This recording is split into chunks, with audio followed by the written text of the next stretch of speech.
안녕하셨습니까? 같이 기도하시겠습니다.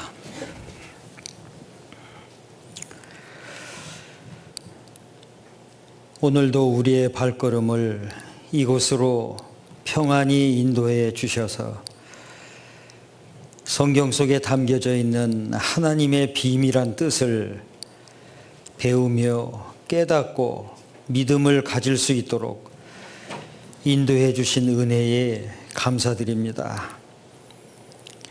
한 주간의 시간들 하나님을 올바로 알고 믿을 수 있는 귀중한 기회를 허락하여 주신 주님, 계속해서 말씀 앞에 나아오는 영혼들 더욱 주님께서 인도해 주시고 붙들어 주셔서 전해지는 말씀을 참으로 깨닫고 살아 역사하시는 하나님을 발견하고 믿음을 얻을 수 있도록 이 시간도 함께 해 주시기를 간구합니다.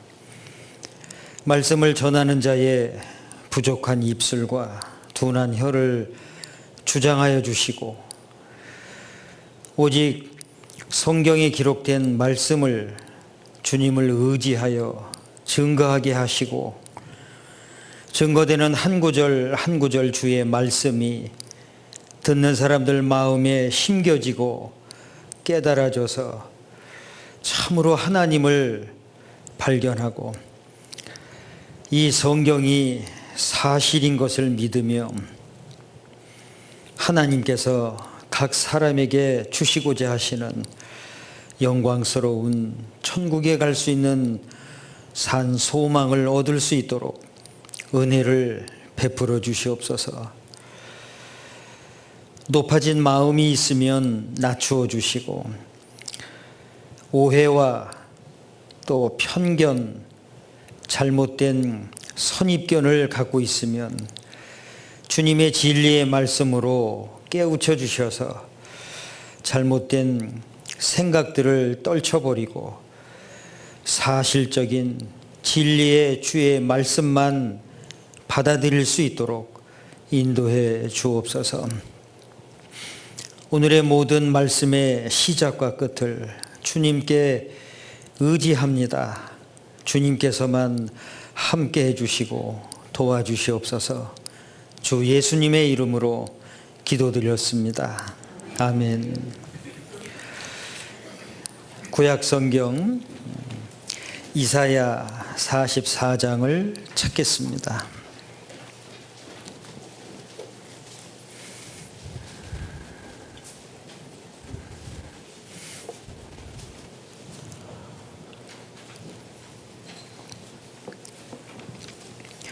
이사야 44장 찾으셨으면 6절, 7절 같이 읽겠습니다. 이스라엘의 왕인 여호와, 이스라엘의 구속자인 만군의 여호와가 말하노라. 나는 처음이요 나는 마지막이라. 나 외에 다른 신이 없느니라. 내가 옛날 백성을 세운 이후로 나처럼 외치며 고하며 진술할 자가 누구뇨? 있거든 될 일과 장차 올 일을 고할지어다. 오늘도 뵙게 되어서 진심으로 감사드립니다. 하루하루 시간이 지나가고 또 더해 갈수록 더 중요한 말씀들을 배우게 됩니다. 첫째 날 이 자리에 오셨을 때에는 가족이든 친구든 또는 친척이든 누군가에 의해서 권유를 받으셨고 성경을 자세히 배울 수 있고 믿을 수 있는 기회가 있으니까 꼭 한번 참석해서 말씀을 배웠으면 좋겠습니다라는 정말 그 애타는 마음에서 또 아주 간곡한 부탁 때문에 이 자리에 오셨을 겁니다. 그리고 성경을 배운다, 하나님을 안다, 믿음을 갖는다 라는 이 부분이 참 멀게만 느껴지고 또 조금은 어색하고 낯설고, 왜냐하면 일상생활에서는 하나님에 대해서 또 성경과 믿음에 대해서 천국과 지옥에 대해서는 거의 생각이 없지요. 그런데 주변에 있는 분들이 하도 권해서 오시긴 했어도 마음이 편치 않은, 조금은 불편한, 꼭 이렇게 피곤한 몸을 이끌고 와서 말씀을 들어야 할까? 자, 이러저러한 다양하고도 복잡한 생각을 갖고 첫째 날 오셨을 겁니다. 그런데 말씀을 배우고 또 둘째 날, 그리고 셋째 날, 어쩌면 이번 한 주간 성경 강연의 절반의 시간이 지났습니다. 어떻습니까? 성경을 배워보시니까요. 자, 처음에 이 자리에 오셨을 때는 누군가가 권유하고 설득하고 부탁하니까 마지못해서 오셨다면, 이제 지난 3일 동안 배운 말씀만 곰곰이 생각을 해보셔도 야, 성경에 이런 내용이 있었구나. 그래서 겉으로 표시는 나타내지 않으셔도 아마 마음으로 놀라셨을 거예요. 그런데 오늘부터는 이제 누군가의 권유와 또 누군가의 설득에 의해서, 누군가가 강요를 하니까, 자, 그래서가 아닌 정말 진리를 찾고자 하는, 알고자 하고 믿음을 갖고자 하는 그런 간절한 마음을 갖고 말씀을 배우시기를 권해드립니다. 왜냐하면 하나님의 말씀은 어제도 잠깐 말씀드렸듯이 낮은 자에게 임해요. 세상 지식은 머리로 배우는데요, 하나님의 말씀은 마음으로 배워요. 그래서 아이가 됐든 또는 노인이 되셨든 상관없이 많이 배웠냐 못 배웠냐를 떠나서 마음만 되면 이 하나님의 말씀을 깨닫습니다. 이 깨닫는다라는 표현은 이해한다라는 수준을 넘어서 발견하는 거예요. 놀라움을 금치 못하는 거예요. 그래서 절반의 시간을 이제 지나면서 말씀을 배우셨고, 이제 남은 시간들은 정말 알고자 하는 그런 간절한 마음에서 성경을 배우셔야 됩니다. 더 중요한 내용들을 배우시게 됩니다. 첫째 날 창조에 대해서 배웠습니다. 둘째 날 역사의 시작 에덴 동산과 그 역사 속에 있었던 홍수 사건에 대해서 배웠어요. 그리고 어제 이 시간에는 한 민족을 선택하셨죠. 이스라엘.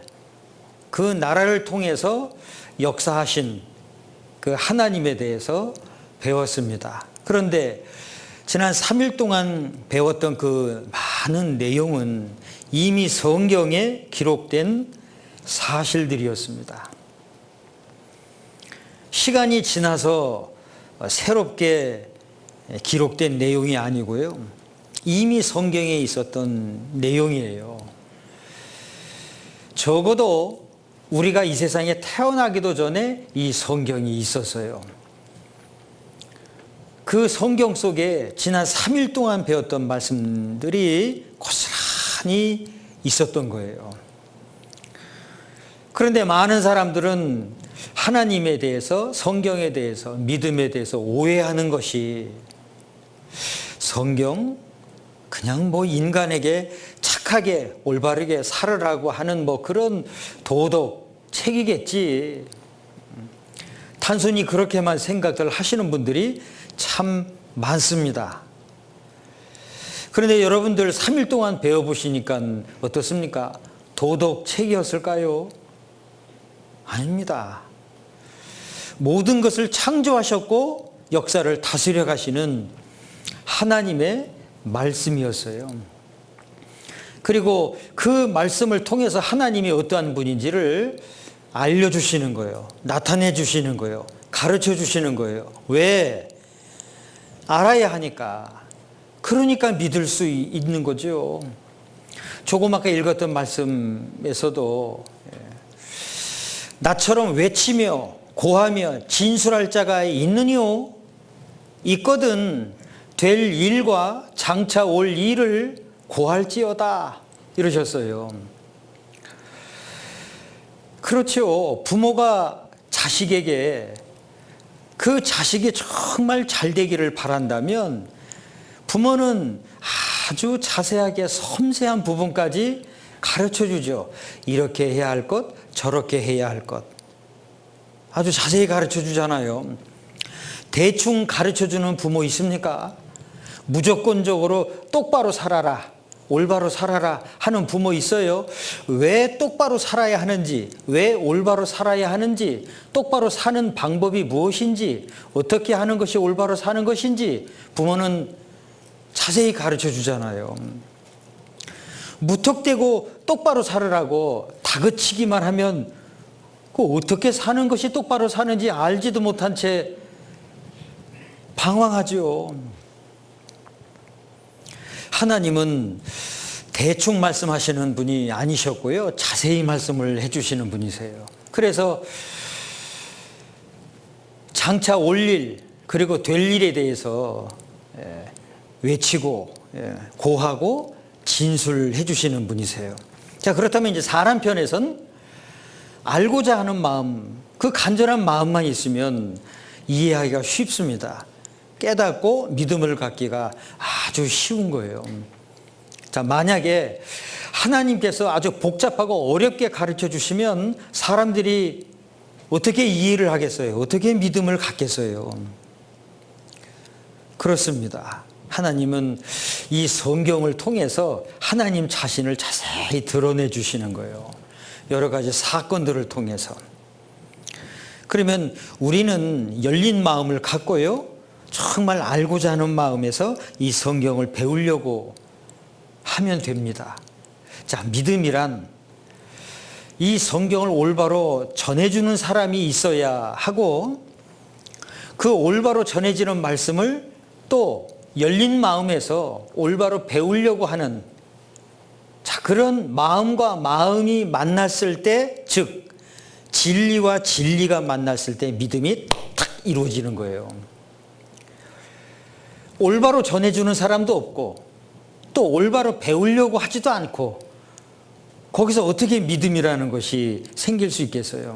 그래서 첫 번째는 이 성경의 하나님 말씀을 정확하고 그리고 자세히 전달해 주는 사람이 있어야 하겠고, 그렇게 해서 정확하고 자세히 전해지면 정말 한 말씀도 땅에 떨어지지 않도록 그 말씀을 올바로 이해하고 또 믿음을 가지려고 하는 그런 좋은 마음에서 결국 믿음이 결정납니다.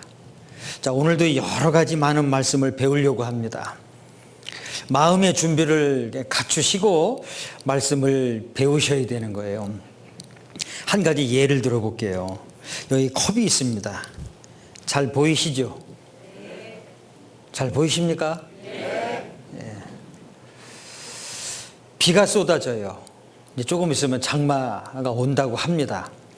그러면 빗물을 받으려면 이 그릇을 똑바로 수평을 잡아놓고 똑바로 딱 놔야 빗물이 온전히 다 받아져요. 이게 넘칠 수 있도록까지.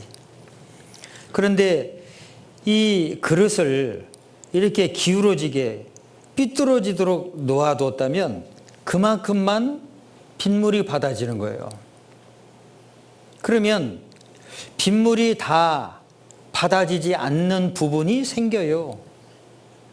왜 이 말씀을 드리냐면 하나님의 말씀을 배우는, 받아들이는 마음의 자세가 똑바라야 전해지는 말씀이 그대로 받아지는 거예요.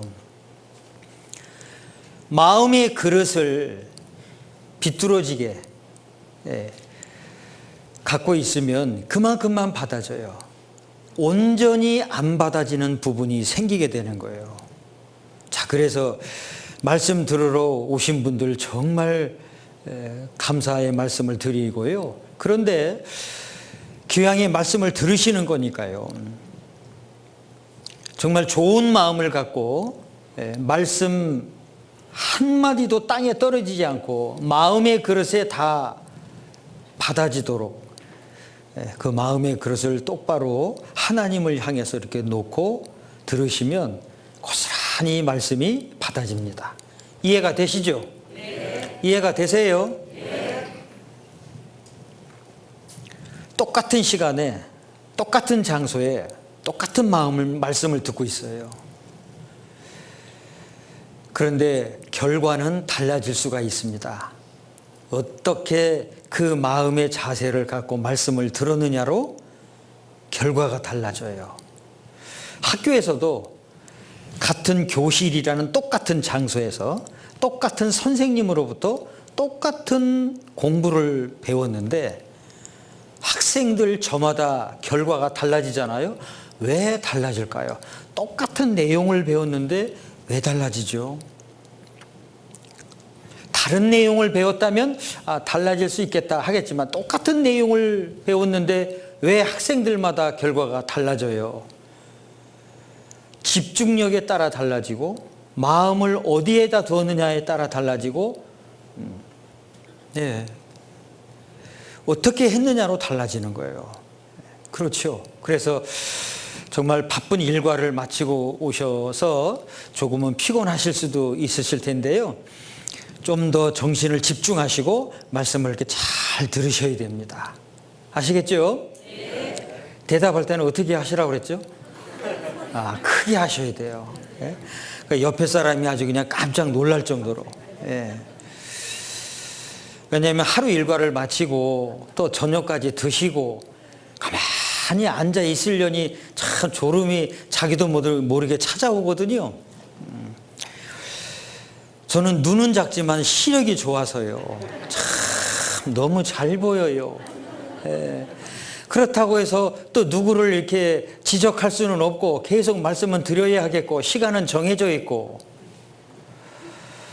그래 이 시간이라는 게 얼마나 중요한 거예요. 그러니 좀 더 집중을 하시고 말씀을 이렇게 잘 들으시길 바랍니다. 그래서 하나님을 더 발견하셔야 돼요. 보이진 않는 그 하나님을 이 말씀을 통해서 아주 보는 것처럼 확실하게 알 수 있고 믿을 수 있어요. 그래서 증거 제시를 해 주시잖아요. 하나하나 배워갈수록 사실이고 사실일수록 하나님이 계시는구나를 점점 더 믿게 되는 겁니다. 자, 어제 이 시간에 이스라엘이라는 나라에 대해서 잠깐 배웠습니다. 제가 잠깐 배웠다고 말씀드렸잖아요. 잠깐 배웠어요. 그리고 핵심적인 내용을 배우셨어요. 그 이스라엘 민족이 순종했을 땐 복을 받았고 불순종했을 땐 저주받았던, 그런데 그들이 순종해서 복을 받았던 때는 참 짧았습니다. 오히려 하나님의 말씀을 거역해서 저주를 받았던 기간이 길었어요. 그런데 완전히 죽어 없어진 것 같은 그들을 다시 살리셨어요. 회복하셨어요. 1948년도에. 다시 말씀드리면 1948년도 이전에는 이스라엘이라는 나라가 없었어요. 그런데 어느 날 갑자기 나라가 됐어요. 그 이후로 지금까지 강대한 나라가 됐죠. 참 놀랍잖아요. 그리고 하시는 말씀이 무화과 나무의 비유를 배우라 그러셨어요.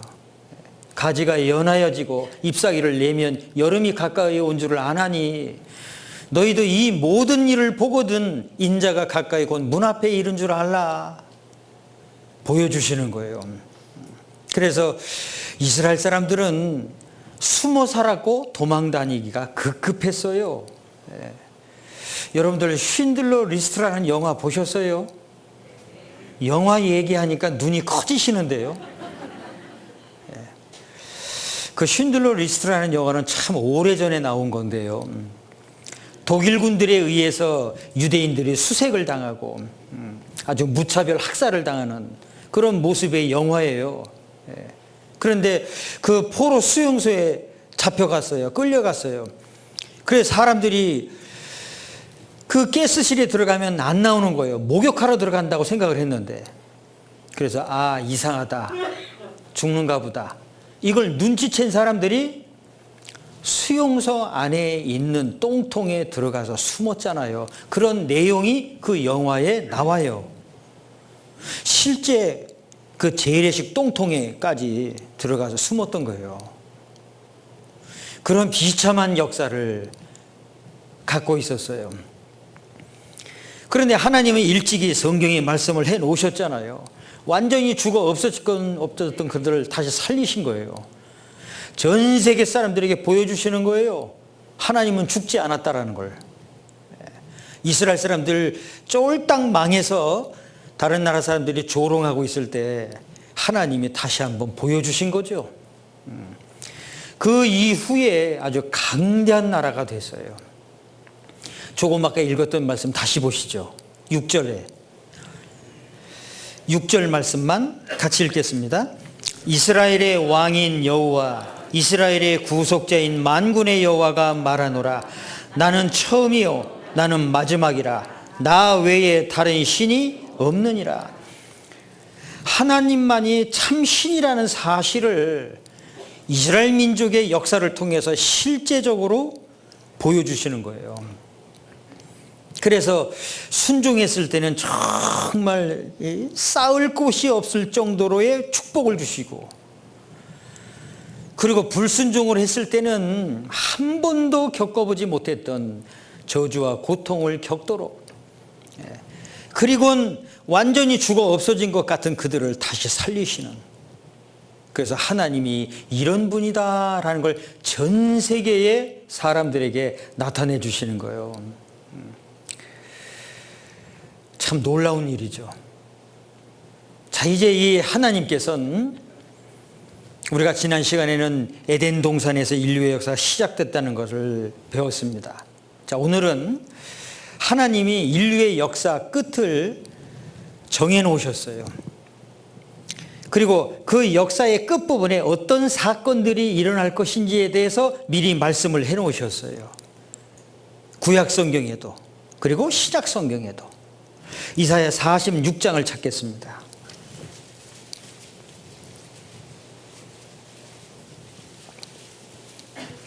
이사야 46장 9절 10절 같이 읽죠. 너희는 옛적 일을 기억하라. 나는 하나님이라. 나 외에 다른 이가 없느니라. 나는 하나님이라. 나 같은 이가 없느니라.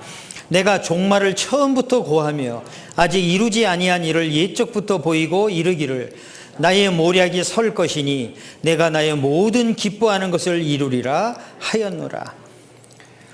나 외에 다른 신이 없느니라. 나 외에 다른 이가 없느니라. 하나님 외에 다른 신은 없다라고 아주 단정지어서 말씀하시잖아요. 자, 이렇게 말씀하신 하나님은 하나님만이 참 신이라는 걸 보여주시는 거예요. 알게 해주시는 거죠. 무조건적으로 하나님만 참 신이다, 그러니 믿어라. 어떻게 믿겠어요? 하나님이라는 증거를 보여주시는 거죠. 여기 10절에 이렇게 말씀하셨죠. 내가 종말을 처음부터 고하며, 즉 인류의 역사 끝을 처음부터 정하셨어요. 그리고 마지막 부분에는 이러이러한 사건들이 나타난다. 그 사건들을 보면 아하, 하나님이 정하신 역사의 마지막이 다 됐구나를 가르쳐 주시는 거예요.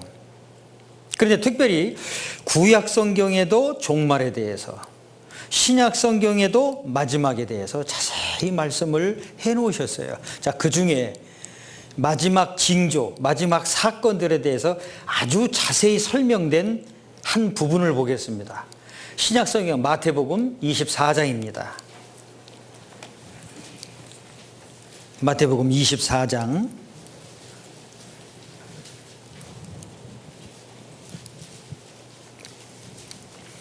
찾으셨으면 1절, 2절 같이 읽죠. 예수께서 성전에서 나와서 가실 때에 제자들이 성전 건물들을 가리켜 보이려고 나아오니 대답하여 가라사대 너희가 이 모든 것을 보지 못하느냐. 내가 진실로 너희에게 이르노니 돌 하나도 돌 위에 남지 않고 다 무너뜨리우리라. 이 마태복음 24장 말씀은요, 오늘 자세히 배우려고 합니다. 종말에 대해서, 마지막 사건들에 대해서는 특별히 창조주 하나님이 한 인간의 몸으로 오신 그 예수님을 통해서 자세히 말씀을 해주셨어요. 다시 한번 말씀드립니다. 창조주 하나님께서 한 인간의 몸으로 오신 예수님이 마지막 징조, 마지막 사건에 대해서 자세히 말씀을 하셨어요. 자, 이 예수님이 지금으로부터 2022년 전에 이스라엘 땅에 오셨어요. 2022년이라는 건 어느 때를 기점으로 했을까? 예수님 오신 때로부터 해서 2022년이에요. 그 예수님이 이스라엘 땅에 오셨어요. 그때는 로마가 이스라엘을 다스리고 있었어요. 그런데 예수님이 많은 이적과 능력을 나타내 보여주셨죠. 그래서 이스라엘 사람들은 저분이 우리의 왕이 되어주시면 로마 사람들 싹 다 없애고 그 옛날 솔로몬 시대처럼 이제 행복한 때가 오겠구나라는 희망을 갖게 됐어요. 그런데 예수님은 경제적인 문제, 정치적인 것 한마디 말씀을 안 하시는 거예요. 사람들은 현실적인 걸 원하잖아요. 지금도 세금 적게 낼 수 있는 거, 복지가 잘 돼 있는 거, 의료 혜택 받을 수 있는 거, 좀 걱정 근심 없이 살아갈 수 있는 거 마찬가지잖아요. 그때 이스라엘 사람들도 그걸 원했어요. 소득이 생기면 로마 사람들이 세금으로 싹싹 걷어가니까요. 그런데 희망을 가질 만한 그런 예수님이 나타났으니 얼마나 참 기뻤겠어요. 그런데 시간이 지나면서 도대체 현실적인 것은 말씀을 전혀 안 하시는 거예요. 도대체 이해하기 어려운 믿음에 대해서, 구원에 대해서, 죄에 대해서, 의에 대해서, 천국에 대해서, 지혜에 대해서, 지옥에 대해서 왜 저런 말씀만 하시지? 우리의 이렇게 현실적으로 어려운 것은 모르시는가? 그리고 또 한 가지, 마지막 때가 있고 그 마지막 때에는 이러이러한 사건들이 있다. 긍정적인 말씀은 안 하시고 사람들에게 현실과 동떨어진 것 같은 말씀만 하시니까요. 의아한 거예요. 그리고 반드시 마지막이 있다. 그리고 마지막이 온다. 그런데 특별히 많은 사람들도 의아해했지만 예수님을 가장 가까이 따라다녔던 12명의 제자들이 있었어요. 예수님이 많은 이스라엘 사람들에게 좀 좋은 선한 위로와 용기가 되는 이런 말씀을 해주시면 참 좋겠는데 종말에 대해서, 마지막에 대해서, 끝에 대해서, 그리고 멸망한다고, 끝장난다고 그런 말씀만 하시니까요. 참 그 마음에 문제가 되는 거예요. 조금 아까 읽었던 말씀이 그런 내용이에요. 예루살렘 성전에서 예수님께서 말씀을 하시고 나왔을 때 제자들이 예수님, 저 성전을 보십시오. 여러분들, 예루살렘 성전이 돌로 지어졌어요. 어마어마합니다. 그러니까 제자들 입장에서는 그 예루살렘 성전을 좀 자랑하고 싶었던 모양이죠. 예수님, 저 성전을 좀 보십시오. 근데 예수님께서 조금 아까 읽었던 말씀에서처럼 때가 되면 돌 하나도 돌 위에 남지 않고 다 무너지겠다. 그 제자들의 마음이 얼마나 근심이 되겠어요. 그렇지 않습니까? 여러분들이 알고 있는 그 사람들 중에 친구가 고생하고 허리띠 졸라매서 돈을 모아가지고 작지만 집을 하나 이제 자기 집을 마련했어요. 그래서 이제 친구들 초대해서 뭐 간단하게 이제 집에서 음식 먹고, 그리고 친구들은 야, 너 그동안 참 집 한 채 마련하느라고 고생했다고 이렇게 따뜻한 이제 위로와 격려의 말도 해주고, 그런데 한 친구는 도대체 뭐 웃지도 않고 즐거워하지도 않고 뭐 그냥 무표정하고, 그리고 이제 방을 다 이렇게 안내도 해줬어요. 그러니까 친구들이 참 잘 꾸며놨다고 이렇게 칭찬도 해주고, 그래서 다 방을 돌아보고 이제 다시 이제 식탁에 앉았는데, 아, 이 한 친구는 도대체 뭐 웃지도 않고 뭐, 그 친구들이 다 돌아보고 막 위로와 격려해주고 칭찬해주는데요. 이 친구가 떡하니 하는 말이 때가 되면 돌 하나도 돌 위에 남지 않고 다 무너지겠다. 그럼 여러분들 어떨 것 같아요? 어떨 것 같아요? 너 잠깐 바깥으로 나와봐. 때가 되면 돌 하나도 돌 위에 남지 않고 다 무너지겠다고 하면 그 기분 좋은 말이겠습니까? 꼭 그런 식인 거예요. 그러니 제자들 마음이 근심이 됐죠. 그래서 예루살렘 성전 맞은편에 감람산이 있어요. 그 감람산에 있을 때 제자들이 예수님께 질문을 한 거예요. 3절 같이 읽겠습니다. 예수께서 감람산 위에 앉으셨을 때에 제자들이 종용이 와서 가로되 우리에게 이르소서 어느 때에 이런 일이 있겠사오며 또 주의 임하심과 세상 끝에는 무슨 징조가 있사오리까? 얼마나 마음에 궁금했고 질문하고 싶었겠어요. 그래서 물어본 거예요. 예수님께. 예수님, 언제 그런 일이 있습니까?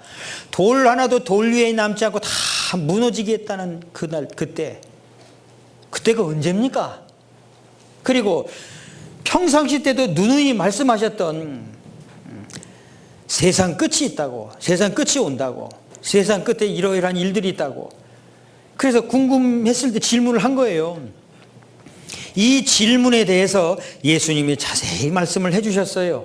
자, 한 가지씩 보시겠습니다. 4절부터 6절까지 같이 읽죠. 예수께서 대답하여 가라사대 너희가 사람의 미혹을 받지 않도록 주의하라. 많은 사람이 내 이름으로 와서 이르되 나는 그리스도라 하여 많은 사람을 미혹해 하리라. 거기까지 듣겠습니다. 첫 번째 답변입니다. 많은 사람이 내 이름으로 와서 자기를 그리스도라 한다고, 그래서 많은 사람을 이렇게 미혹해 한다고. 미혹이라는 건 뭐냐면요, 잘못된 곳으로 끌고 가는 거예요. 그런 사람들이 나타난다는 거예요. 그러니까 이 종교적인 타락이 있을 것을 말씀하셨어요. 내가 예수요, 내가 하나님이요, 내가 구세주요, 이런 사람들 우리나라에도 많습니다. 외국에도 많이 있고요. 그러니까 마지막에 나타날 징조 중에 첫 번째가 이런 사람들이 많이 나타난다는 거예요. 또 이런 사람들이 나타나는데 많은 사람들이 그들을 따라다니는 거예요.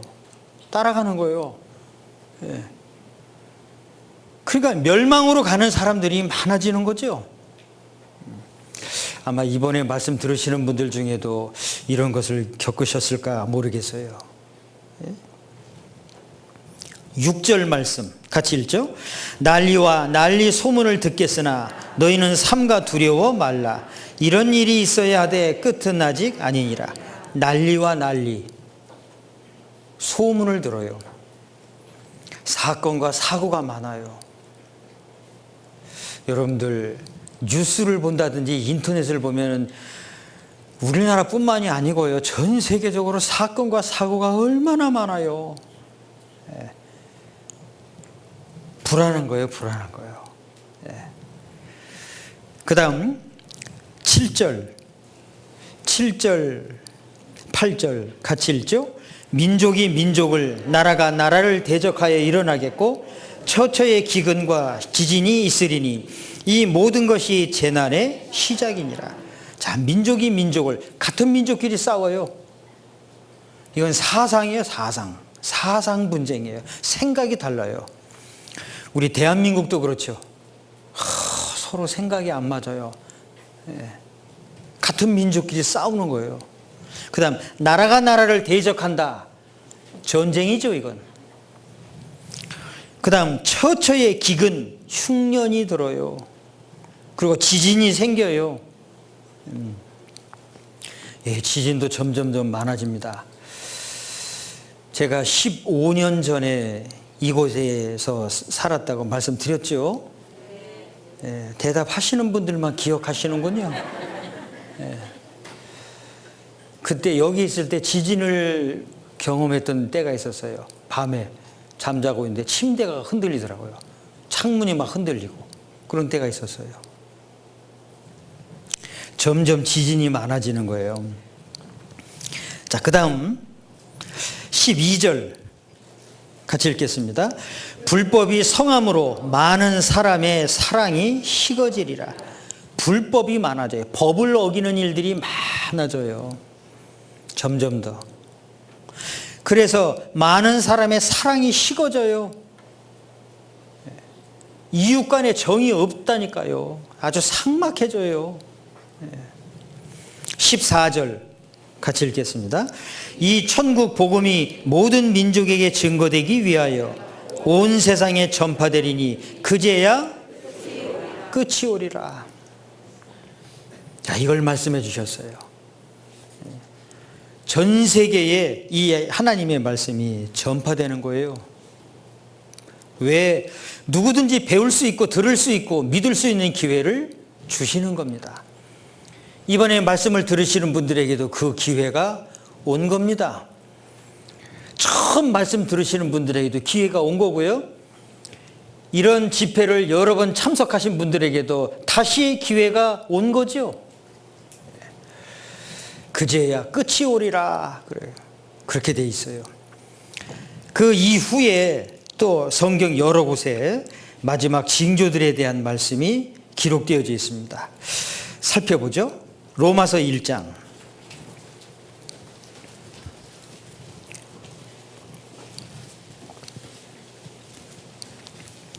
로마서 1장 26절, 27절 같이 읽겠습니다.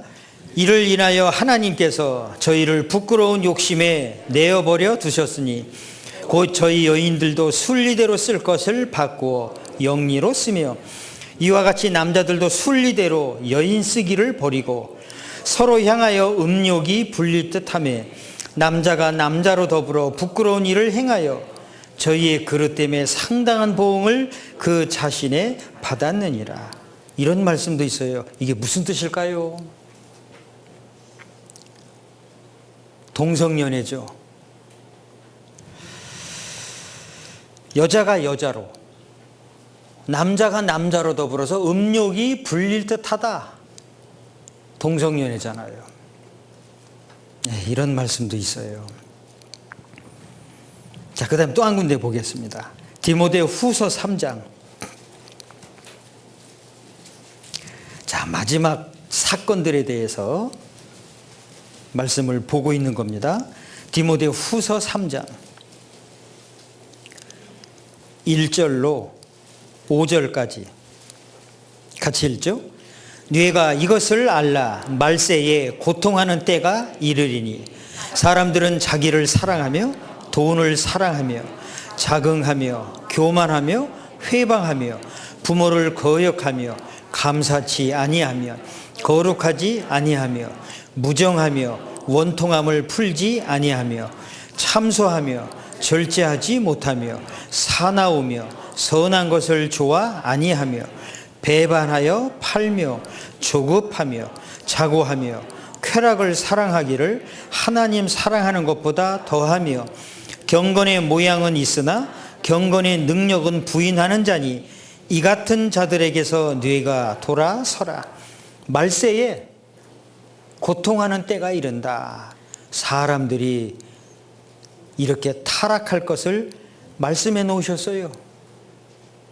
이미 말씀을 해 놓으셨어요. 사람들이 이렇게 타락할 것을.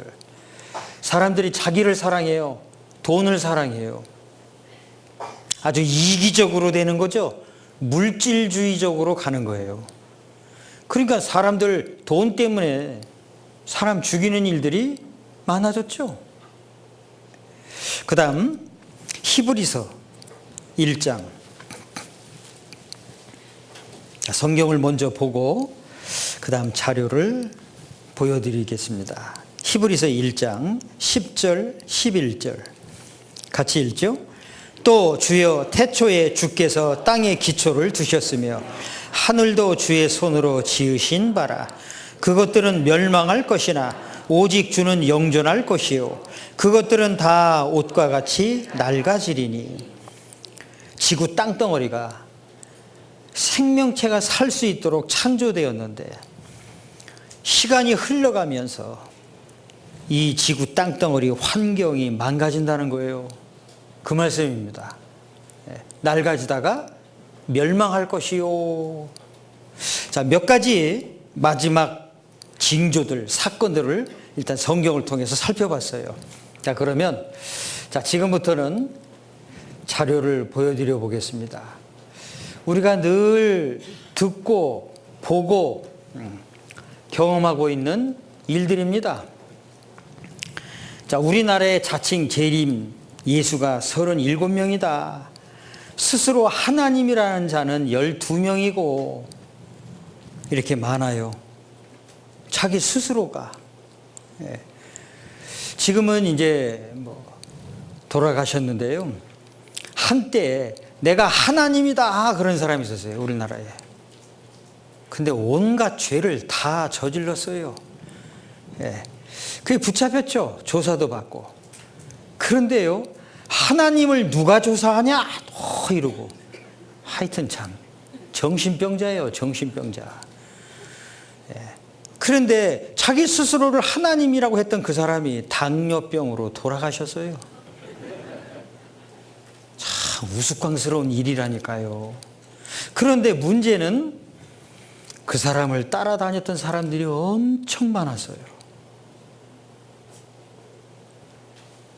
사람이 아무리 똑똑해도요, 이 종교 앞에서는 바보가 돼요. 참 이상하죠? 한두 사람이 따라다닌 게 아니었어요. 지금도 그렇습니다. 지금도 자기를 예수라고 하는 사람들 있잖아요. 그 사람들이 얼마나 많은 사람들이 따라다니고 그냥 따라가기만 합니까? 전 재산 다 갖다 바치잖아요. 가끔가다 뉴스에 한 번씩 나오잖아요. 우리가 둘째 날 배웠어요. 사도행전 17장 24절 25절에서요. 우주와 그 가운데에 있는 모든 것을 지으신 하나님께서는 천지의 주제시다. 사람의 손으로 지은 전에 계시지 아니하시고 또 무엇이 부족한 것처럼 사람의 손으로 섬김을 받으시는 것이 아니니 이는 만민에게 생명과 호흡과 만물을 친히 주시는 자이심이라. 주시는 분이라고 그랬잖아요.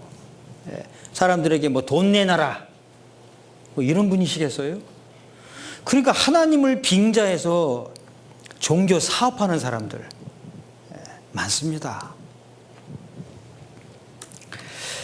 내가 예수다, 신의 아들이라고 이런 외국에서도 마찬가지고요. 또 사건, 사고가 이렇게 많아요. 그 세상이 시끌시끌하잖아요. 기근, 참 굶어 죽는 일들. 이 며칠 전에 신문이에요. 코로나도 버텼는데 가뭄은 못 버티겠다는 거예요. 예, 지금 그렇잖아요. 비가 오려면 확실하게 와야 되는데 찔끔 오다 말고. 예. 자, 그 다음에 이제 지진 보세요. 2000년이 딱 지나면서부터 지진의 횟수가 이렇게 많아졌고요. 지진의 강도도 아주 세졌어요. 큰 피해가 일어나잖아요. 무슨 핵폭탄이 그냥 터진 것 같은. 예? 그 일본 고베에 지진이 일어났을 때 완전히 이렇게 초토화됐어요. 아시잖아요? IT에 지진이 일어났을 때 25만 명이 죽었어요. 여기 나주 인구가 몇 명이 되죠? 한 10만 명 조금 넘죠? 한순간 지진에 의해서 25만 명이 죽었다고요. 어마어마한 숫자가 죽은 거예요. 이렇게. 그러니까 뭐 이 지구 상태가 제정신이 아니에요. 예?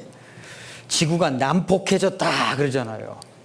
자, 여기 여자끼리 결혼을 했어요.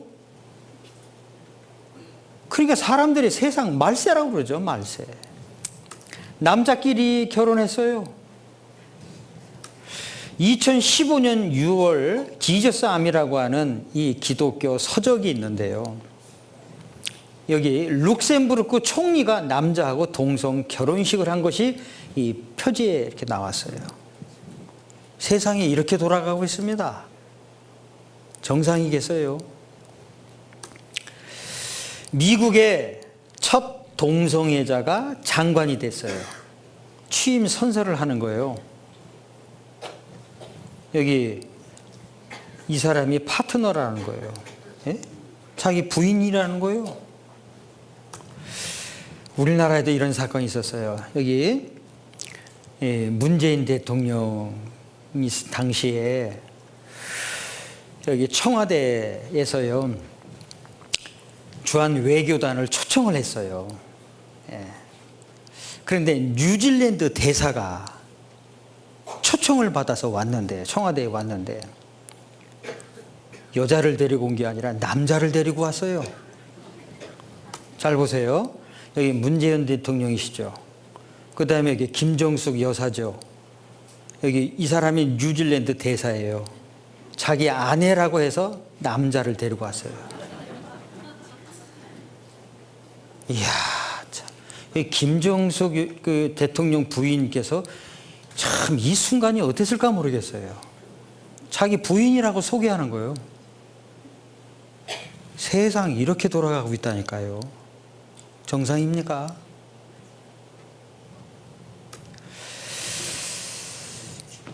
(2016년 8월) 신문인데요. 김유복 씨, 이분 돌아가셨습니다. 동성애는 사랑이 아닙니다. 혼자 늙고 결국엔 비참해집니다. 온몸에 아주 그냥 썩어 들어가는 병 걸려서요. 결국 돌아가셨어요. 동성애 생활을 하다가 죽기 전에 이런 말을 한 거예요. 동성애는 사랑이 아닙니다. 자, 그 다음 지진뿐만 아니라 이 지구의 온도도 엄청 올라가는 거예요. 뜨거워지는 거예요. 그래서 지구의 온도를 관측한 1880년도부터 해서 쭉 관측을 했어요. 이 지구의 온도가 점점 올라가는 거예요. 지구가 뜨거워지는 거예요. 더워지는 거죠. 계속 그런 뉴스가 나오잖아요. 비교해 보세요. 1968년도하고 2007년하고. 그만큼 지구가 뜨거워졌다는 거죠. 점점 더. 뉴스 많이 들어보셨잖아요. 전통적으로 추웠던 시베리아 지역이 아주 뜨거운 거예요. 예? 그래서 막 수영을 하고 그랬었어요. 자, 이 사진은 2011년 6월 29일 날 찍은 건데요. 이게 어디냐면 경북 경주시 감포읍 나정항 바닷가예요. 2011년 6월 달에 사진을 찍었어요. 여기 해변가가 있죠. 그 다음에 6월 달에 찍었는데 해변가가 줄어들었죠. 1년 만에. 그 다음 2년 후에는 아예 해변가가 사라졌어요. 그 다음에는 방파제를 쌓아두었어요. 이렇게 지구가 변해가는 거예요. 지구가 뜨거워지는 거예요. 얼음덩어리, 북극과 남극에 있는 얼음덩어리들이 녹아내리는 거예요. 그래서 바닷물의 위치가 높아지는 거예요. 점점 더.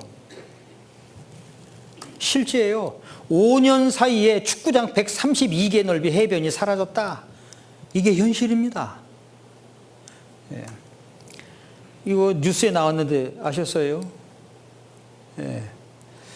이 투발루 외무장관이 자기네 나라가 이제 없어지게 생겼다고 지금 방송에 나와서요. 물에 잠겨가는 그 방송을 직접 연설을 했어요.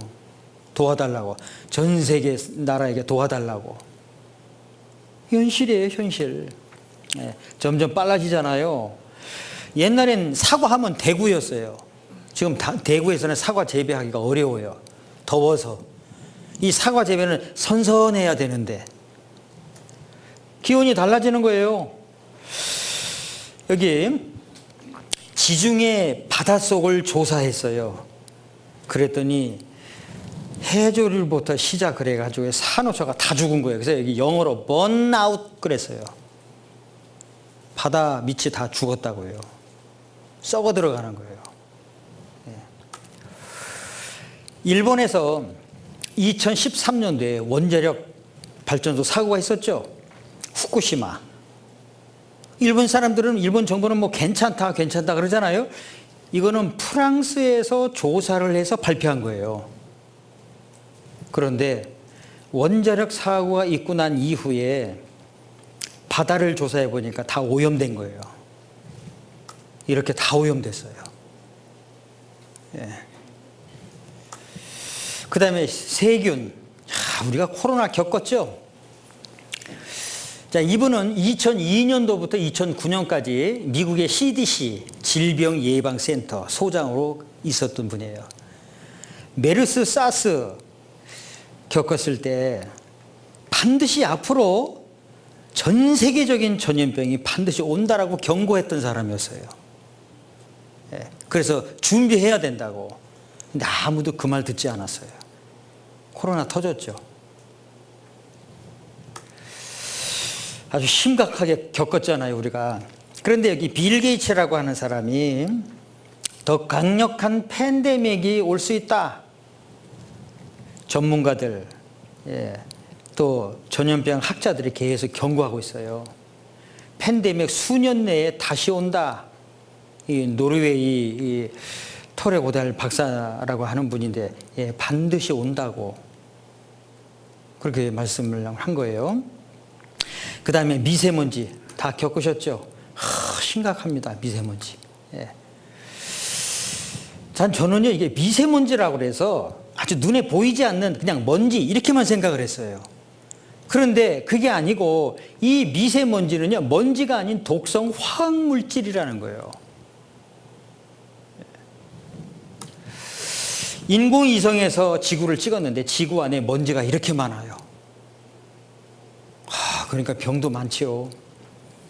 그 다음에 초미세 플라스틱. 우리는 한 달에 신용카드 4장 분량의 플라스틱을 먹는다. 심각하죠. 당신이 40년 전 버린 과자 봉지 아직도 썩지 않고 있다는 거예요. 환경 파괴. 그 다음에 꿀벌이 점점 없어져요. 그래서 아주 심각해요. 계속 뉴스에 나왔어요. 꿀벌이 없어져서. 그럼 어떻게 해요? 꿀벌이 해야 할 일을 사람이 직접 다 해야 되는 거예요. 여기 이런 뉴스가 한번 나왔어요. 한번 보실까요? 최근 꿀벌이 사라지고 있다는 뉴스 보신 적 있으시죠? 상황이 심상치 않습니다. 남부지방뿐 아니라 수도권에서도 벌들이 죽고 있는데 이러다가 꿀은 물론이고 과일값도 폭등하게 생겼습니다. 서주혜 기자입니다. 경기 광주시의 딸기 농장. 수확이 한창인 비닐하우스에 대형 송풍기가 등장했습니다. 꿀벌이 사라져 수정이 이뤄지지 않자 꽃가루를 직접 날려보는 겁니다. 이제 벌이 일을 잘 못하니까 기형도 생기고 그러다 보니까 이제 불어와 바람 부는 거다가 불다 보는데 불다 보면 이 꽃이 좀 넓어서 망가질 수가 있어요. 이 딸기 농장에서 꿀벌이 사라진 건 지난해 11월. 수정이 제대로 안 돼 꽃의 수술은 까맣게 변하고 딸기의 모양도 울퉁불퉁합니다. 지난 겨울 딸기 소매 가격은 100g당 1,359원으로 평년보다 40% 넘게 급등했습니다. 날씨가 따뜻해지면서 내림세를 보이고 있지만 당시 급등세 원인 중 하나로 꿀벌 폐사가 꼽힙니다.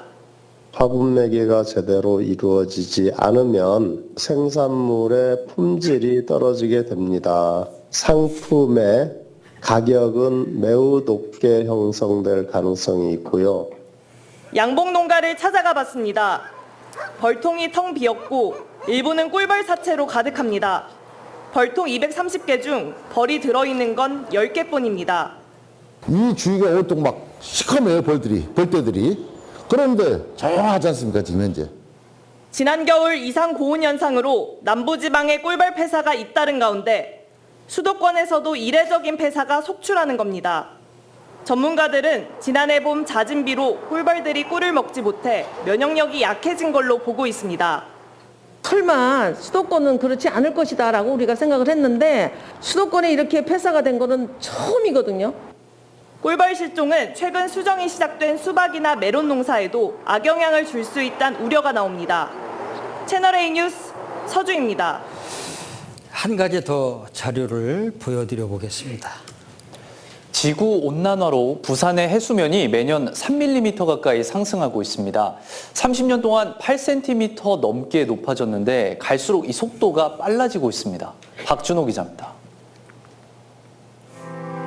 국제환경단체인 그린피스가 예상한 2030년 부산의 모습입니다.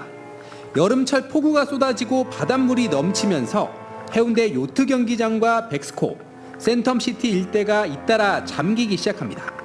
이 같은 침수 원인은 기후변화에 따른 해수면 상승 때문. 국립해양조사원이 부산 앞바다의 해수면 높이를 관측한 결과 해마다 평균 2.76mm씩 상승해 지난 30년 동안 82.9mm가 높아진 것으로 확인됐습니다. 특히 1990년대보다 2010년대 들어 상승률이 높았습니다. 부산을 포함한 남해안 지역은 지난 1990년대 들어 23.2mm가 높아졌지만 2010년대엔 34.5mm가 높아졌습니다. 온난화 현상에 따른 열팽창과 함께 북극얼음이 계속 녹으면서 해수면 상승 현상이 가속화되는 겁니다. 열팽창이 해수면 상승을 일으키는 요인이 되고요. 또 하나는 기온이 상승하면은 그 빙하가 녹아서 녹음물이 바다로 유입이 됩니다. 이런 추세라면 80년 뒤인 2100년쯤엔 부산 등 한반도 해역의 해수면이 무려 73cm나 높아질 것이란 어두운 전망도 나오고 있습니다. 바다 수위가 올라가면 부산과 같은 해안 도시는 자연재해를 피할 수 없기 때문에 해안가 방파제 조성이나 인공 조림숲 조성과 같은 대책이 뒤따라 할 것으로 예상됩니다. MBC 뉴스 박준호입니다. 현실이 이렇습니다. 어떻습니까? 그런데 이미 말씀을 해놓으셨잖아요. 제자들의 질문에 주여, 주의 임하심과 세상 끝에는 무슨 징조가 있겠습니까? 자세히 말씀을 하셨고 성경에 기록되어 있잖아요. 우리 시대입니다. 다른 시대도 아니고. 사람들은 과학이 발달해서 좋은 세상이 올 것을 꿈꾸어요. 그런데 그렇게 좋은 세상이 옵니까? 점점 인간은 타락해져 가고 지구 환경은 망가져 가고 그게 현실이잖아요. 말씀하신 대로 이렇게 착착착착 진행되어져 가는 겁니다. 마태복음 24장 좀 더 보겠습니다. 마태복음 24장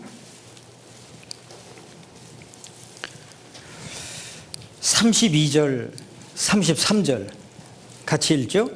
무화과 나무의 비유를 배우라. 그 가지가 연하여지고 잎사귀를 내면 여름이 가까운 줄을 아나니 이와 같이 너희도 이 모든 일을 보거든 인자가 가까이 곧 물 앞에 이른 줄 알라. 자, 여기서 33절에 특별히 너희도 이 모든 일을 보거든 어제도 이 말씀 끝부분에서 보았습니다. 근데 어제는 이스라엘 민족의 망하고 회복된 것을 배우셨죠. 자, 오늘은 더 자세히 살펴봤어요. 너희가 이 모든 일을 보거든 이 모든 일이 마지막 시대에 나타날 사건들, 징조들을 말해요. 그 중에 하나가 이스라엘 민족의 회복이었어요. 이 모든 일을 보거든 보셨잖아요. 여기 성경도 보셨고, 자료도 보셨고, 보셨지 않습니까? 그리고 평상시 때 뉴스를 통해서도 늘 느끼고 계셨잖아요. 이 모든 일을 보거든 인자가 가까이 곧 문 앞에 이른 줄 알라. 둘째 날 홍수 사건에 대해서 배웠습니다. 인간이 타락했어요. 죄가 가득했어요. 그래서 하나님이 물로 심판할 것을 계획 세우셨어요. 당시에 노아와 노아의 가족들에게 이 심판 소식을 알려주셨고 방주를 만들라 지시하셨어요. 노아와 노아의 가족이 방주를 만들면서 심판 소식을 전하면서, 근데 사람들은 어떠했죠? 먹고 마시고 시집가고 장가가고 집 짓고 사고 팔고 그랬죠. 지금도 그렇잖아요. 어떻게 하면 돈 한 푼이라도 더 벌까? 어떻게 하면 잘 먹고 잘 살까? 어떻게 하면 좀 더 편안하고 건강하게 살까? 사람들의 마음이 온통 거기에 가 있잖아요. 노아 당시의 사람들도 그러했습니다. 이 시대 사람들도 마찬가지죠. 정말 인생이 무엇일까? 왜 살지? 이건 철학자들만 생각하는 게 아니에요. 그런데 진지하게 그렇게 생각할 겨를이 없어요.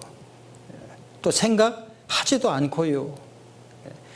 자, 그런데 이제는 생각을 하셔야 됩니다. 마음을 쓰셔야 됩니다. 왜요? 이 모든 일을 보거든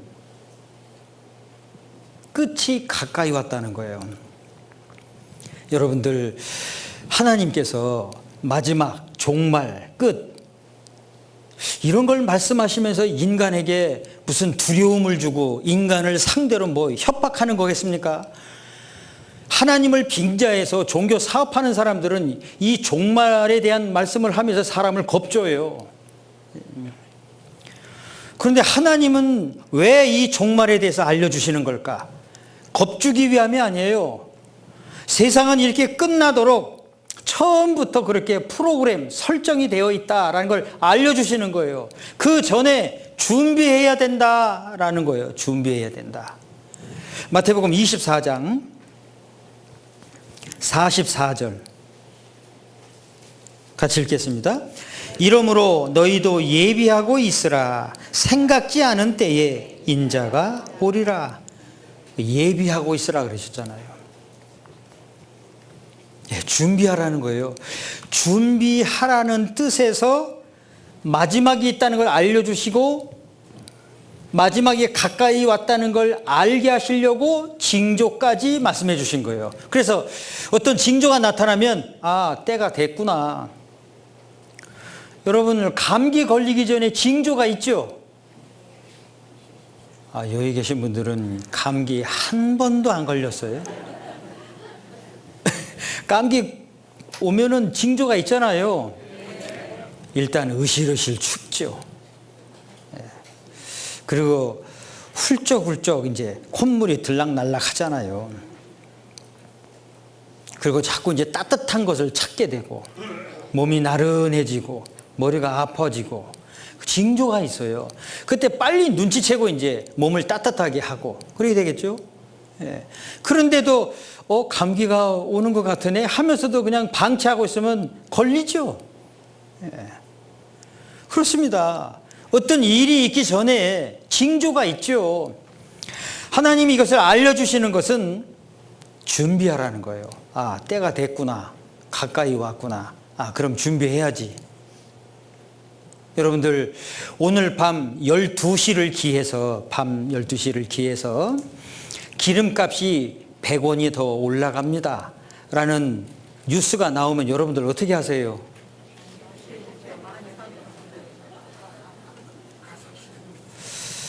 전혀 신경 안 써요. 뭐 100원 오르는가 보다 뭐 이럽니까? 뭐 기름통 다 들고 가서 그냥 사야 되는 거예요. 실제 그렇게들 하시잖아요. 식용유 값 그 다음날 배로 오릅니다. 그러면 마트부터 가서 몽땅 사다 놓잖아요. 그걸 일명 사재기 그러잖아요. 예. 그렇죠. 미리 준비하잖아요, 실제. 마찬가지입니다. 하나님이 그래서 알려주시는 거예요. 예비하고 있으라.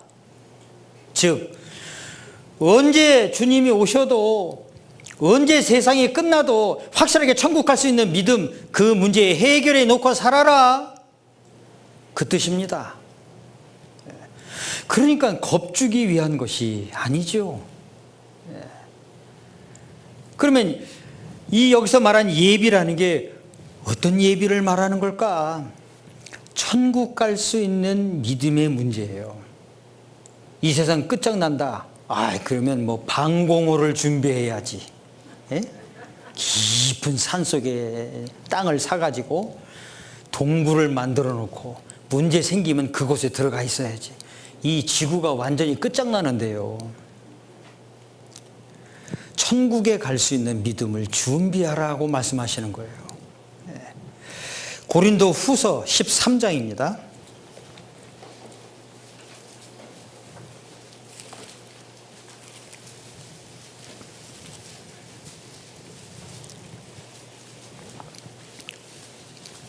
고린도후서 13장 찾으셨으면 5절 말씀 5절 같이 읽겠습니다. 너희가 믿음에 있는가? 너희 자신을 시험하고 너희 자신을 확증하라. 예수 그리스도께서 너희 안에 계신 줄을 너희가 스스로 알지 못하느냐? 그렇지 않으면 너희가 버리운 자니라. 이런 말씀이 있어요. 너희가 믿음에 있느냐? 하나님이 원하시는 믿음, 성경에서 말씀하신 믿음, 언제 죽어도 천국에 갈 수 있다는 확신한 믿음, 사람이 인정해준 믿음이 아닌 하나님의 말씀에서 인정받은 믿음, 그 믿음에 있는가? 너희 자신을 시험하고 너희 자신을 확증하라. 왜 믿음을 시험해보고 확증하라고까지 이렇게 말씀을 하셨을까요? 이건 너무나 중요한 문제니까요. 이 세상 끝나기 전에 하나님 쪽에서 하시는 일이 있어요. 이 성경이 온 세상에 전파되게 하신다고 그랬잖아요. 누구든지 배울 수 있고 믿을 수 있는 기회를 주시는 거죠. 그러는 가운데 확실하게 천국 갈 수 있는 믿음을 얻은 사람들, 그리스도인들, 교회당 왔다 갔다 하는 사람들이 아니에요.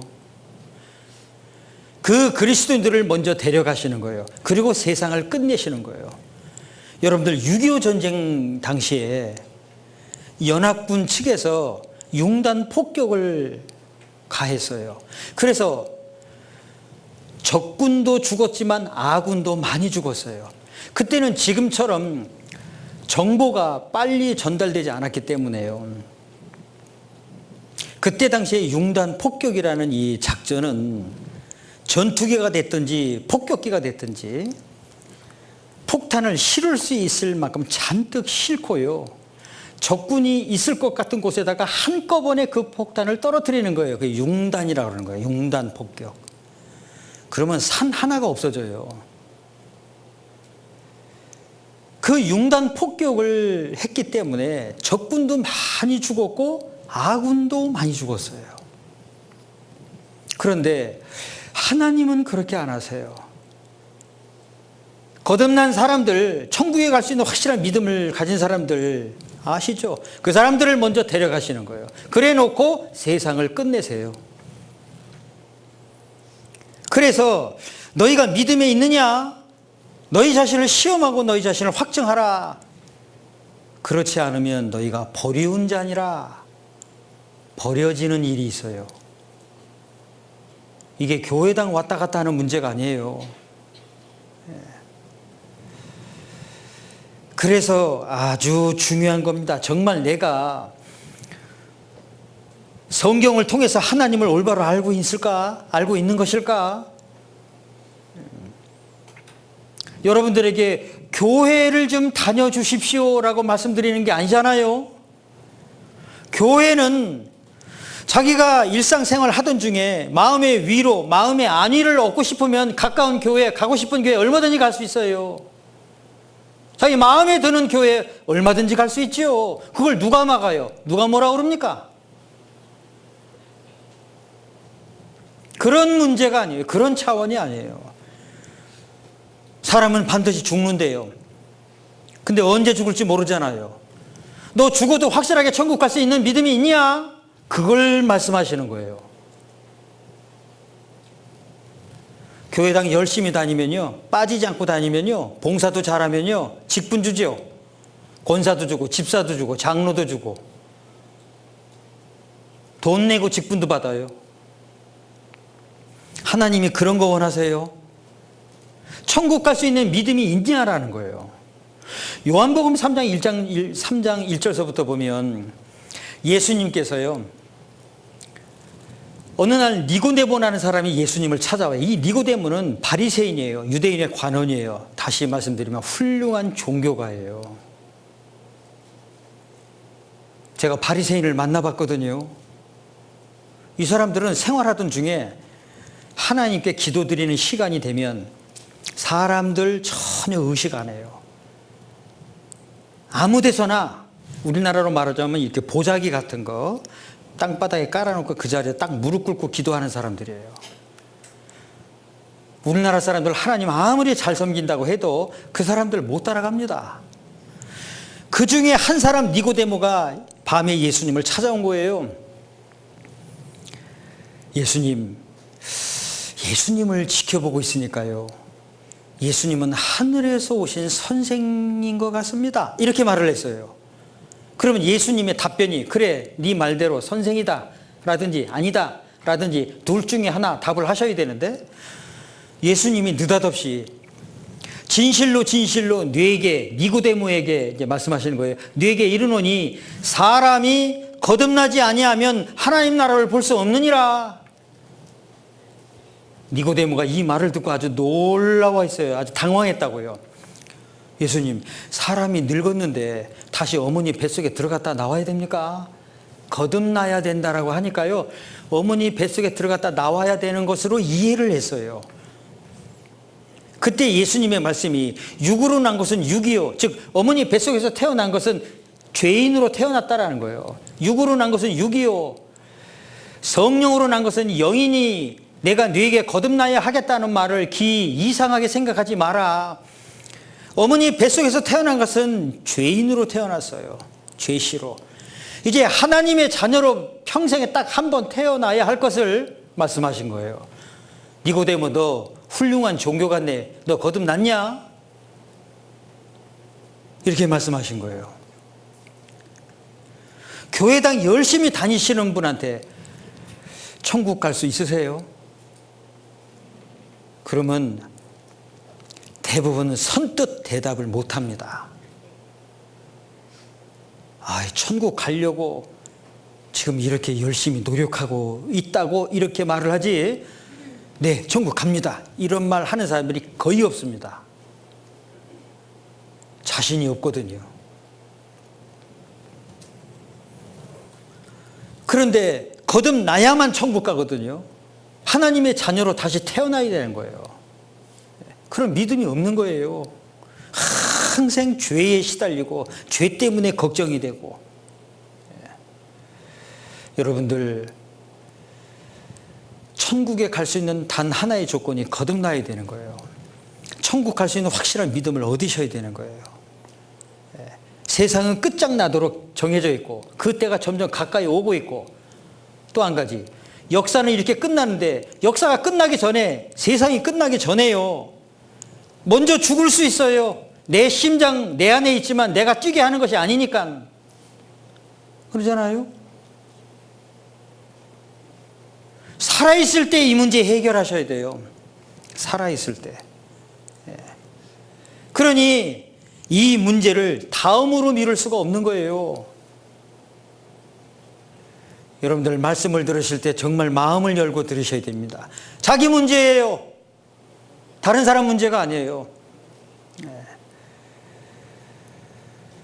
그래서 너희가 믿음에 있는가? 너희 자신을 시험해보고 너희 자신을 확증하라. 어떻게 시험해요? 어떻게 확증해요? 방법이 뭐예요? 성경 말씀에 비추어 보는 거예요. 정말 성경적인지, 내가 알고 있는 하나님이, 내가 알고 있는 성경 말씀이 성경에 있는 내용하고 일치되는지, 맞는지, 조금이라도 틀리면 틀린 거예요. 그러니 이 성경 말씀을 배우는 시간이 얼마나 중요해요. 하나님은 역사를 작정하셨어요. 시간은 착착착착 지나가고 있어요. 하나님 하신 말씀이 이루어져 가고 있다고요. 그러니 하나님 앞에서 이 천국 가야 된다라는 문제, 얼마나 중요하고 정말 심각한 거예요. 자, 마지막 사건에 대해서 또 설명이 돼 있어요. 살펴보겠습니다. 요한계시록 13장. 아주 자세히 말씀을 해 놓으셨어요. 요한계시록 13장.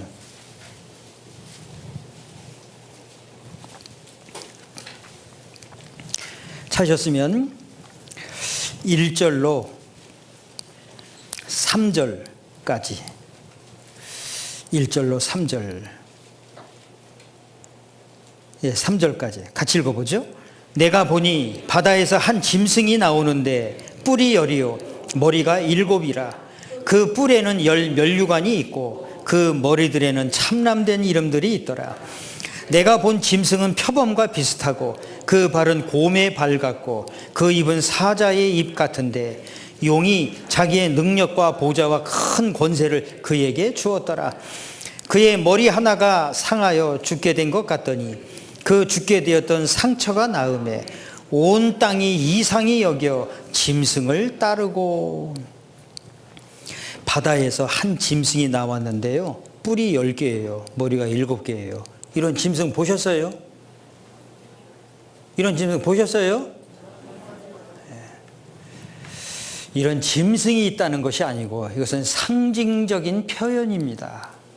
성경을 더 자세히 보시면 아실 수가 있어요. 그런데 여기 표범, 곰, 사자, 용, 자, 이런 짐승들이 설명되어 있어요. 그리고 3절 끝부분에 가서 온 땅이 이상히 여겨 짐승을 따르고 이렇게 돼 있어요. 여기서 온 땅이라는 건 온 세상 사람들을 말하는 거예요. 자, 그 다음 7절로 9절까지 같이 읽죠. 또 권세를 받아 성도들과 싸워 이기게 되고 각 족속과 백성과 방언과 나라를 다스리는 권세를 받으니 죽임을 당한 어린 양의 생명책에 창세 이후로 농명되지 못하고 이 땅에 사는 자들은 다 짐승에게 경배하리라. 9절 같이 읽죠. 누구든지 귀가 있거든, 귀가 없는 사람이 없죠. 여기서 말하는 귀는 마음을 말하는 거예요. 마음의 귀를 잘 들어야 할 것을. 앞으로 되어질 사건입니다. 큰 사건이에요. 이 사건이 기다리고 있어요. 이 사건이 점점 가까이 오고 있어요. 전 세계가요, 하나의 세계가 돼요. 제가 프랑스에서 선교하면서 실감을 했어요. 유럽 연합, 사람들이 얼마나 좋아하는지 몰라요. 프랑스에서 태어났어요. 프랑스에서 공부를 했어요. 근데 독일에 가서 살면서 독일에서 직장생활을 할 수 있어요. 유럽 연합에 가입되어 있는 나라들은 자유롭게 국경을 통과하면서 여행 다닐 수 있고, 살 수 있고, 직장생활을 할 수 있고, 사업할 수 있고. 예전에는 국경 통과하려면 다 조사받고 통과했잖아요. 지금은 아닙니다. 국경이라는 표시만 있어요. 자동차로 그냥 지나가요. 그래서 사람들이 얼마나 좋아하는지 몰라요. 그러니까 정치, 경제가 딱 하나면 전 세계를 마음대로 다닐 수 있는 거예요. 그걸 꿈꾸죠. 근데 실제 그렇게 돼요. 이 요한계시록 13장 말씀이 그런 내용이에요. 전 세계가 하나가 돼요. 그리고 한 인물이 등장해요. 적그리스도, 엔티크라이스트. 그 적그리스도가 전 세계를 통치하는 거예요. 통치하는 방법까지 설명되어 있어요. 13장 16절부터 18절까지 같이 읽죠. 저가 모든 자, 곧 작은 자나 큰 자나 부자나 빈궁한 자나 자유한 자나 종들로 그 오른손에나 이마에 표를 받게 하고 누구든지 이 표를 가진 자 외에는 매매를 못하게 하니 이 표는 곧 짐승의 이름이나 그 이름의 수라. 지혜가 여기 있으니 총명 있는 자는 그 짐승의 수를 세어보라. 그 수는 사람의 수니 666이니라. 한 인물이 등장하는 거예요. 전 세계를 통치해요. 사람의 오른손이나 이마에 666이라는 표를 받게 해서 사고 팔고 하게 해요. 만화에나 나올 것 같은 이야기죠. 근데 실제는 거의 다 됐어요. 그런 자료를 잠깐 보여드려 보겠습니다. 자, 이 신문은요, 1985년도 11월 1일자 경향신문입니다. 참 오래됐죠. 이 카드가 나왔을 때 사람들이 참 좋아했어요. 카드 한 장만 있으면 뭐 물건 사는 게 쉬웠잖아요. 그런데 이 카드를 잃어버리면 문제가 된다라는 그런 기사가 나온 거예요. 85년도 당시에. 자, 그러면서 여기 한 부분을 이제 확대해서 보여드리겠습니다. 외국의 카드 회사들은 막대한 돈을 들여 정교한 카드를 제작, 위조를 방지하는 일에 골몰하고 있다. 자, 이 돈을 만들든 카드를 만들든 이 위조를 만드는 사람들도 참 아주 가짜를 만들어가지고 진짜처럼 쓰잖아요. 그래서 여기 한편 미국의 일부 카드 회사에서는 아예 사람의 이마, 손바닥에 카드 번호를 문신으로 새기는 방법이 연구되고 있다. 1985년도 당시에요. 이런 기사가 나왔어요. 아예 그냥 사람의 이마나 손바닥에 그냥 번호를 확 찍어서 물건 사면 그냥 삑 하면 되니까 이런 생각을 했어요. 85년도에. 지금 어떻죠? 칩을 몸에 이식을 받아요. 이런 세상이 됐어요. 생체 칩 많이 들어보셨죠? 2008년도에 나온 신문이에요. 여기 밑줄 친 부분을 보면요. 미국 정보기관의 연구에 따르면 피부의 온도 변화에 따라 재충전되는 배터리를 내장한 반도체를 이식하기 위한 적당한 위치는 이마와 손등이라고 한다. 이마, 손등. 근데 성경은 왼손이 아니고 오른손. 이마나 오른손에. 오른손이에요? 왼손이에요? 오른손입니다. 성경은 오른손이라고 돼 있어요. 독일의 슈피겔이라는 책에 머리를 깎고 이 바코드를 찍었어요. 보이게도 안 보이게도 찍을 수가 있어요. 어린아이에 태어나면 바코드를 찍읍시다. 신분증이 되는 거예요. 아시죠? 바코드 시스템. 여기 초등학교 5학년 1학기 사회과 탐구에 미래의 화폐는 어떤 화폐일까? 유전자 화폐, 레이저 화폐, 바코드 화폐. 교과서에 이미 설명되어 있어요. 손. 자, 이제 편리해졌죠. 사람들은 편리해져서 좋다고 그래요. 요즘엔 비밀번호도 필요 없어요. 손 딱 갖다 대면은 다 해결되잖아요. 미국에서 전 국민이 의료보험 혜택을 받는 법이 통과가 됐어요. 그래서 야, 민주주의 국가답다 그랬죠. 이렇게. 그런데 이 혜택을 받으려면 칩을 이식받아야 돼요. 예. 이 칩이 있어야 되는데 이 칩이 없으면 또 벌금을 내요. 그러니까 몸에다가 뭔가를 이렇게 표시를 해야 된다는 거예요. 여기 생체 인식 시스템, 손이 있어요. 지문, 손등, 그 다음에 홍채 이런 게 있어요. 여러분들 휴대폰 다 가지고 계시는데 이 얼굴 싹 갖다 대면은 휴대폰이 탁 열리는 거 지금 그건 기본이잖아요. 그러죠? 예. 손바닥으로, 손등 위 혈관으로 생체 인증, 그렇죠? 예, 손등에다가 칩을 박고 싹 하면은 휴대폰이 열리는 거예요. 손바닥만 되면 비행기 탑승구는 통과가 되고, 그래서 666이 오고 있다 이런 기사가 나왔어요. 구글이 훔쳐보고 있었다. 여러분들 휴대폰 다 가지고 계실 거예요. 휴대폰을 끈 상태에도 그 사람이 지금 어디에서 뭘 하고 있는지 다 알 수 있어요. 그런 시대가 됐어요. 지금은 다 알아요. 자, 여기 2017년 9월 기사에 이 뇌를 연구하는 그 과학자들이 있어요. 그래서 이 칩을 딱 넣어놓으면 그 사람이 뭘 생각하고 있는 것까지도 다 알아낸다는 거예요.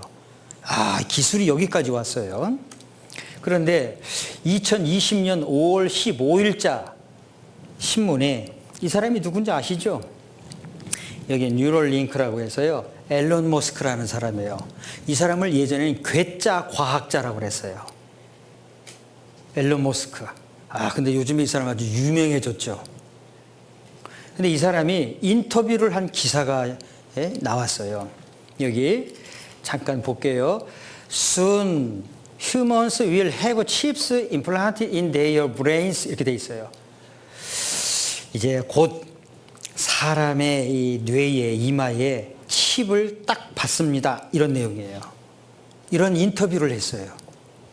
아, 기술적으로는 다 됐어요. 지문 얼굴로.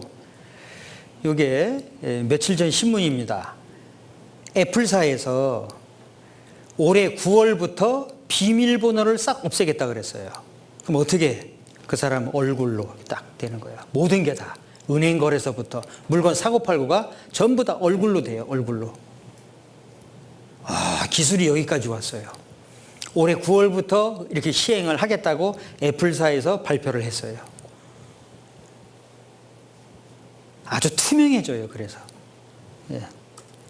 비밀번호 이제 없어집니다. 예, 뉴스에 나온 거 한번 보시죠.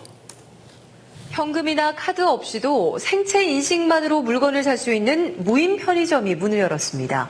손바닥의 정맥이 결제 수단이 되는데요.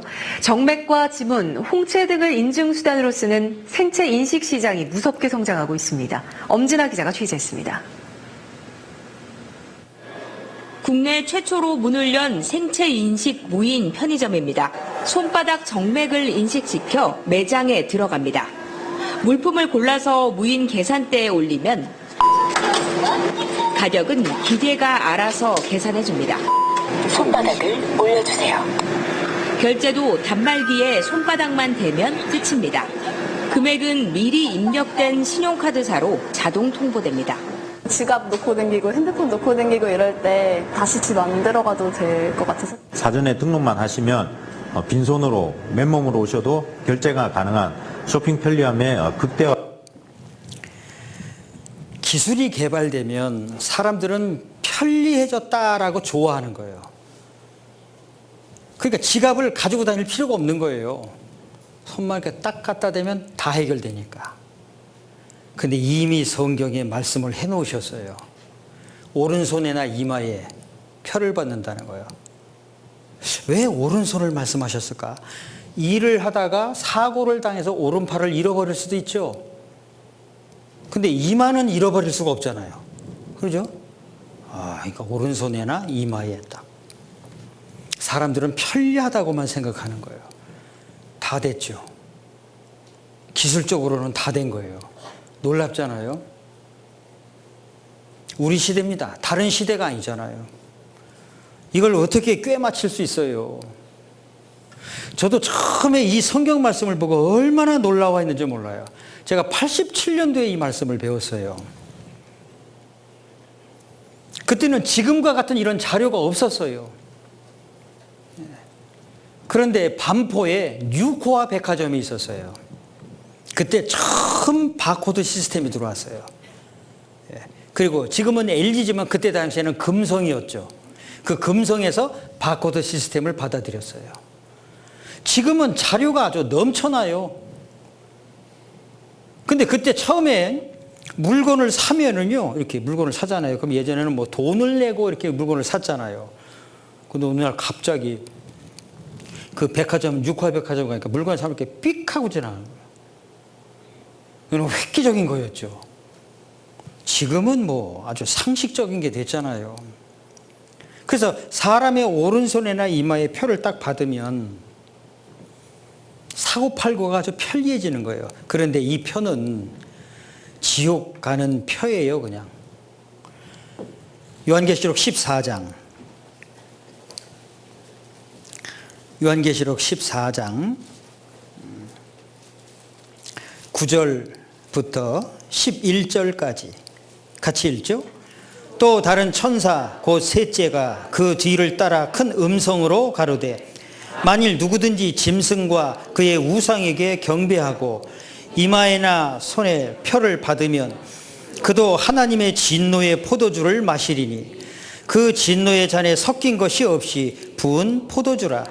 거룩한 천사들 앞과 어린 양 앞에서 불과 유황으로 고난을 받으리니 그 고난의 연기가 세세토록 올라가리로다. 짐승과 그의 우상에게 경배하고 그 이름의 표를 받는 자는 누구든지 밤낮 쉼을 얻지 못하리라 하더라. 지옥 가는 표입니다. 그런데 이 시대가 되면 이 표를 안 받을 수가 없어요. 사고팔고 매매를 해야 되니까요. 기술적으로는 다 갖추어졌습니다. 우리 시대잖아요. 다른 시대가 아니잖아요. 자, 그 다음 또 한 가지 큰 사건이 있어요. 요한계시록 16장.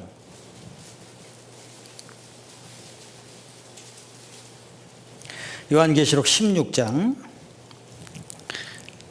찾으셨으면 12절부터 16절까지 같이 읽죠. 또 여섯째가 그 대접을 큰 강 유브라데에 쏟음에 강물이 말라서 동방에서 오는 왕들의 길이 예비되더라.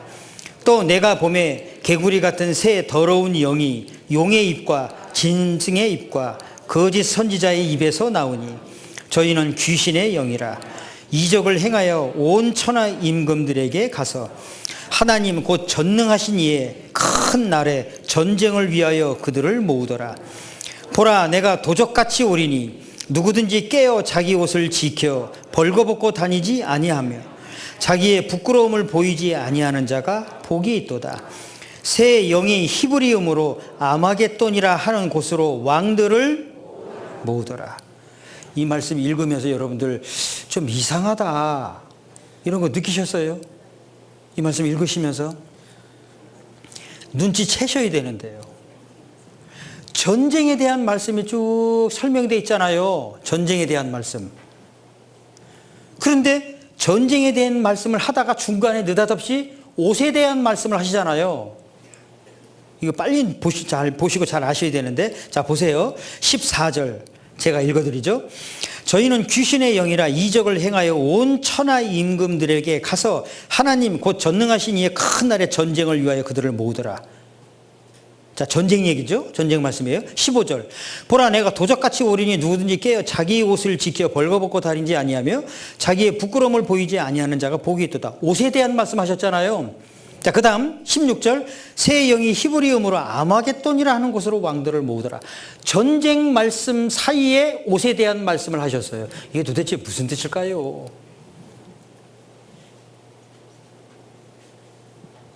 전쟁 말씀을 하셨으면 전쟁 말씀만 쭉 하셔야 되는데 느닷없이 중간에 옷에 대한 말씀을 하셨다고요. 잘 보셔야 돼요. 15절. 보라, 내가 도적같이 오리니 누구든지 깨어 자기 옷을 지켜 벌거벗고 다니지 아니하며. 자기 옷이 있어요. 자기 옷. 의의 옷을 말해요. 믿음의 옷을 말하는 거예요. 역사는 이렇게 끝난다라는 거예요. 이런 전쟁으로 끝난다는 거예요. 그것이 작정되어 있다고. 그런데 믿음의 옷을 가져야 할 것을 말씀하시는 거예요. 그러니까 마지막 끝장나는 인류의 마지막 전쟁에 대한 말씀을 하시면서 믿음의 옷에 대해서 말씀하신 거예요.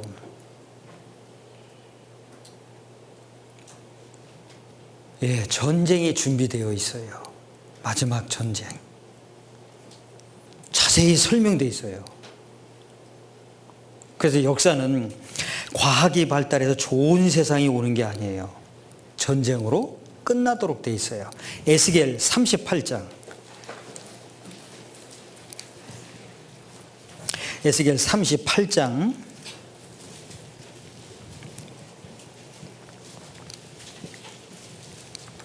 에스겔 38장 찾으셨으면요.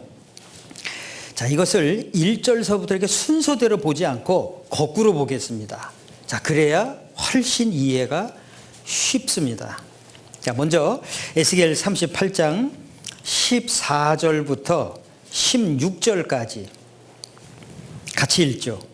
인자야, 너는 또 예언하여 고객에게 이르기를 주 여호와의 말씀에 내 백성 이스라엘이 평안히 거하는 날에 뇌가 어찌 그것을 알지 못하겠느냐. 뇌가 뇌 고토 극한 북방에서 많은 백성 곧 다 말을 탄 큰 떼와 능한 군대와 함께 오되 구름이 땅에 덮임같이 내 백성 이스라엘을 치러 오리라. 고가 끝날에 내가 너를 이끌어다가 내 땅을 치게 하리니 이는 내가 너로 말미암아 이방 사람의 목전에서 내 거룩함을 나타내어 그들로 다 나를 알게 하려 함이니라. 극한 북방에서, 극한 북쪽이면 러시아밖에 없어요. 세계 지도를 펼쳐놓고 동서남북 딱 펼쳐놓잖아요. 그럼 우리나라는 동쪽에 있죠. 프랑스는 저쪽 서쪽에 있고, 그 다음에 아프리카, 이디오피아, 아프리카 이쪽으로는 남쪽이죠. 그 다음에 북쪽은 쭉 올라가면 러시아가 나와요. 모스크바. 북한, 극한 북방에 있는 나라가 이스라엘을 쳐들어간다는 거예요. 그 말씀이잖아요. 내 백성 이스라엘을 치러 오리라. 그래서요. 그 다음 12절. 자, 거꾸로 본다고 그랬어요. 12절 같이 읽겠습니다. 물건을 겁탈하며 노력하리라 하고 뇌 손을 들어서 황무하였다가 지금 사람이 거처하는 땅과 열국 중에서 모여서 짐승과 재물을 얻고 세상 중앙에 거하는 백성을 치고자 할 때에 이스라엘을 쳐들어가는 거잖아요. 이스라엘이 전 세계에서 돌아와서 이스라엘 땅에서 이제 살고 있었잖아요. 근데 이제 마지막에 쳐들어간다는 거예요. 세상 중앙에 거하는 백성. 세상 중앙이 이스라엘이에요. 그래서 이스라엘 옆에 있는 바다가 지중해.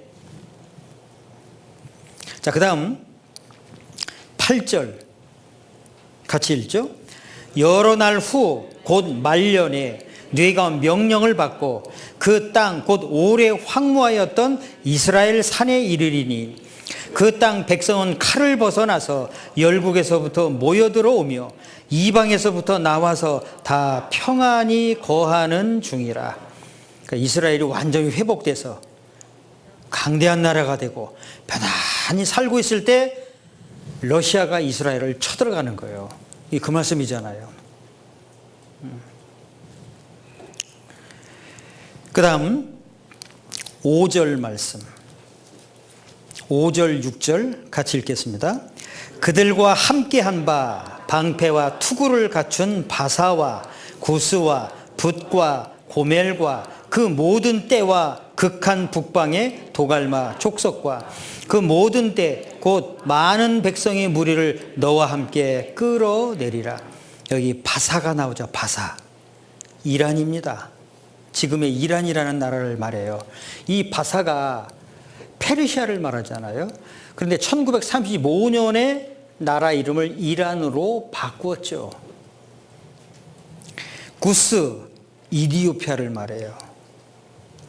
붓, 리비아를 말하고 고멜, 독일을 말하고 그다음에 도갈마 족속, 터키를 말합니다. 이 나라들이 예전에는 친미국 쪽이었어요. 근데 점점 러시아 쪽으로 가죠. 터키도 넘어갔죠. 이란도 넘어갔고, 그러죠? 이디오피아도 미국 쪽에서 러시아로 넘어가고, 그러죠? 예. 지금 독일이 이 서방 민주주의 국가 쪽으로 기울어다가 자꾸 러시아 쪽으로 가잖아요. 그러죠? 연합 전선을 펼쳐서 이스라엘을 쳐들어가는 거예요. 7절 같이 읽겠습니다.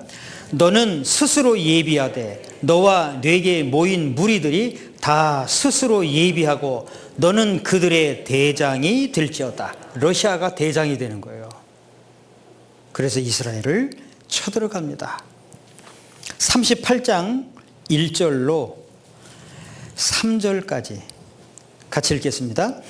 여호와의 말씀이 내게 임하여 가라사대 인자야 너는 마곡 땅에 있는 곧 로스와 메섹과 두발 왕에게로 얼굴을 향하고 그를 쳐서 예언하여 이르기를 주 여호와의 말씀에 로스와 메섹과 두발 왕 고가 내가 너를 대적하여. 자, 이 말씀을 보면 여러 지역이 나오죠.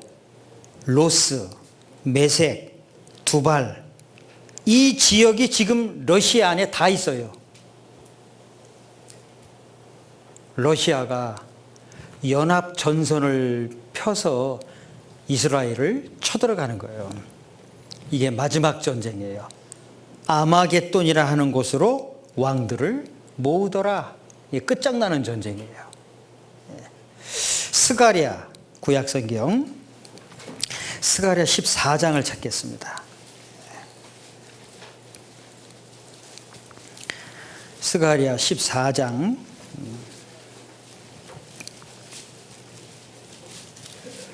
찾으셨으면 12절 말씀. 스가랴 14장 12절 같이 읽죠.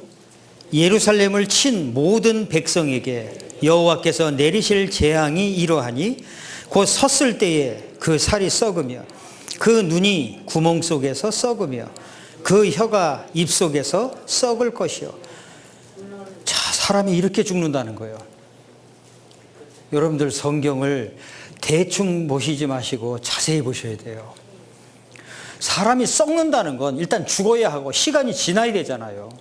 그런데 서 있는데 썩는다는 거예요. 스가랴 14장 12절. 이렇게 죽어요, 사람이. 근데 지금 가능합니다. 여러분들 그 레이건 대통령 당시에 중성자탄이라는 폭탄이 만들어졌어요. 보통 폭탄은 이게 물체에 부딪혀야만 이게 팍 하고 터지면서 사람도 또 생명체 이런 또 뭐 건물도 다 완전히 파괴됐잖아요. 근데 이 중성자탄은 지상 300 또는 500m 이 공중에서 팍 하고 터져요. 그리고 생명체만 이렇게 싹 죽이는 거예요. 그걸 중성자탄이라고 그래요. 무섭죠. 사람이 싹 죽는 거예요. 그냥. 성경에 이렇게 자세히 기록되어 있어요. 어떻습니까? 자료를 보여드려 볼게요. 아주 실감납니다. 핵폭탄. 자, 지금 뭐 엄청나게 만들었죠. 예. 이것은 이 히로시마에 원자폭탄이 떨어졌을 때 촬영을 한 거예요. 사진을 찍은 거예요. 버섯구름. 이것은 수소폭탄 실험 장면입니다. 불기둥이죠. 1991년도에 세계 핵폭탄의 위력이 히로시마 원자폭탄의 130만 개라는 거예요. 130만 배. 그러니까 조그만한 그 핵폭탄 하나 터지잖아요. 웬만한 나라 하나 자체가 없어져요. 선진국은 이미 실험을 다 했어요. 바닷속에서, 땅속에서, 지상에서, 공중에서. 그래서 사람이 어떻게 죽는 거 너무나 잘 알아요. 계속 그런 뉴스가 나왔었잖아요. 으악 하면서 싹 썩어져 내리는 거예요. 이렇게. 3차 세계대전 끝장나는 거예요. 핵무기가 이렇게 많아요. 계속 만들어내잖아요. 언제 러시아가 이스라엘을 쳐들어갈 것이냐, 이런 기사가 나와요. 여기 연세 드신 분들 혹시 기억나실까 모르겠어요. 구소련 당시에 옐친 대통령이 있었어요. 그 옐친 대통령 당시에 이스라엘을 쳐들어간다 그랬어요. 그래서 파키스탄에다가 그 전진기지를 구축했던 때가 있었습니다. 반드시 이스라엘을 친다 그래서 진짜 전쟁이 일어나는 줄 알았어요. 근데 극적 미국하고 타협해서 물러갔어요. 그 물러가면서 하는 말이 언젠간 반드시 이스라엘을 친다 그랬어요. 예, 하나님은 이미 말씀을 해놓으셨습니다. 자, 여기 아마겟돈, 예, 전쟁하기 좋은 장소입니다. 예, 평야지대예요. 그때 갔을 때 이곳에 이런 이정표가 세워져 있는 걸 보고 이제 사진을 찍은 거예요. 여기 보면은요, 아마겟돈이라고도 하고 또 무기또 언덕이라고도 합니다. 여기 보면 무기또 is the Armageddon in which the final battle will be fought at the end of the days, 이렇게 돼 있어요. 역사가 끝장나는 곳. 이 실험 장면이 참 무서운데요. 1961년 10월에 소련에서 이 핵실험을 감행했잖아요. 그때 이제 촬영한 거예요, 실제. 한번 보세요.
이런 실험을 한두 번 한 게 아니에요. 수백 번을 했어요. 선진국은. 완전히 끝장나는 거예요. 근데 이미 말씀이 돼 있잖아요. 사람이 섰을 때에 썩는 거예요. 참 무시무시하죠. 역사는 이렇게 끝장나도록 돼 있어요. 이걸 알려주시는 거예요, 하나님께서. 왜요? 준비하라는 거예요. 준비하라는 거예요. 잠언 22장입니다. 잠언 22장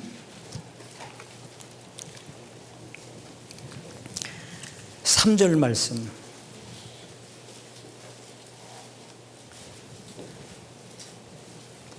삼 절 같이 읽죠? 슬기로운 자는 재앙을 보면 숨어 피하여도 어리석은 자들은 나아가다가 해를 받느니라. 슬기로운 자는 재앙을 보면 숨어 피한다. 아하, 하나님 말씀이 사실이구나. 그 말씀대로 착착 이루어져 왔고 이루어져 가고 있구나. 과학이 발달해서 좋은 세상이 오는 것이 아니었구나. 아, 재앙이 기다리고 있구나. 그럼 피할 방법을 찾는 거죠. 슬기로운 자는. 그런데 어리석은 자들은 나아가다가 해를 받느니라. 어리석은 자들은 바보인 거예요. 설마 그러려고. 하나님이 인간을 상대로 거짓말 하시는 분이시겠어요? 사실을 알려주시는 거예요. 사실을. 이렇게 끝난다. 여러분들, 똑똑한 사람은 배우면 알아요. 명철한 사람은 들으면 알아요. 그런데 어리석은 사람은 당해봐야 알아요. 여러분들 생각 잘 하셔야 돼요. 하나님이 창조주세요. 역사의 주관자세요. 인류의 역사를 시작하셨어요. 이끌어가세요. 그리고 끝내시는 거예요. 이런 말씀 드리면 어떻게 생각할까 모르겠습니다. 저 같으면 구차하게 인간들에게 하나님이 이렇다, 이렇게 한다, 수많은 시간을 주면서 기회를 주진 않을 것 같아요. 왜요? 창조주면 싹 쓸어버리고 다시 시작할 수 있잖아요. 인간이 얼마나 죄를 많이 짓고 창조주 하나님에 대해서 얼마나 반항을 하고 거역하고 얼마나 마음이 교만하고 하나님이 있으면 나와보라고 그래. 그렇다면 창조주 하나님 입장에서는 그냥 싹 쓸어버리고 다시 시작하면 되잖아요. 뭐가 아쉬워요? 그렇지 않습니까? 그렇게 생각이 돼요. 그런데 하나님은 그런 분이 아닌 거예요. 시간을 주시는 거예요. 기회를 주세요. 한 번만 주시는 게 아니에요. 한 번만 주셨다면 벌써 끝났게요.